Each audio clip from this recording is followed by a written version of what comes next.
President Uhuru Kenyatta met with his Somalia counterpart, President Mohamed Abdullahi Mohamed, in Kenya's latest bid to resolve the maritime border dispute. The dispute has seen Somalia take legal action against the country at the International Court of Justice.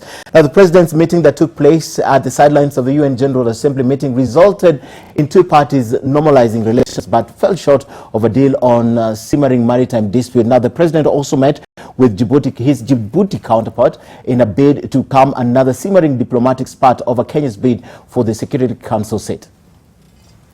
The heads of state of Kenya and Somalia managed a smile at a meeting that, according to sources, took a lot of convincing to get the two parties to sit at the same table. The last time the two leaders met face-to-face was in March 2019.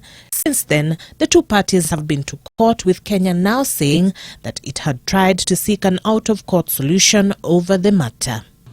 My administration continues to reach out to the Federal Republic of Somalia in an effort to find an amicable and sustainable solution to the maritime boundary disputes between us. In this regard, I welcome the decision of the African Union Peace and Security Council of the 3rd September 2019 that urges both parties to engage. Somalia has for some time stood by its decision to seek legal redress at the International Court.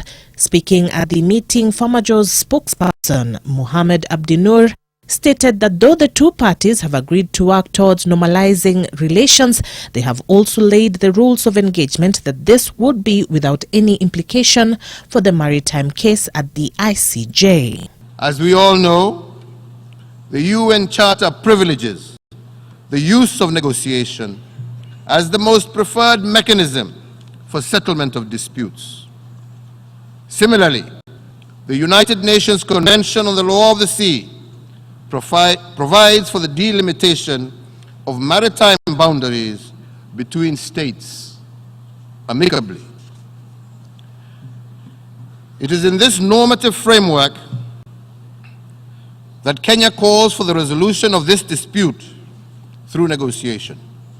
And we remain hopeful that the federal government of Somalia will be amenable and committed to the search for a mutually acceptable and sustainable solution to this dispute. The case, due for public hearing in November, is currently at the International Court for Justice after Somalia sued seeking to redraw the sea boundary. Meanwhile, President Kenyatta welcomed the endorsement of Kenya's candidature for the non-permanent seat of the UN Security Council for the year 2021-2022 by the African Union. The president exuded confidence that Kenya will be valuable to the council on account of her spirited participation in resolving global challenges. When the world had given up on our region, we in Kenya opened our doors to millions of people fleeing insecurity. Uhuru spoke on climate change and the drastic action the country continues to take with the aim of reducing greenhouse emissions and slowing down global warming. He associated the conflicts happening in the Horn of Africa partly to climate change that has impacted on economic activities and the quality of life.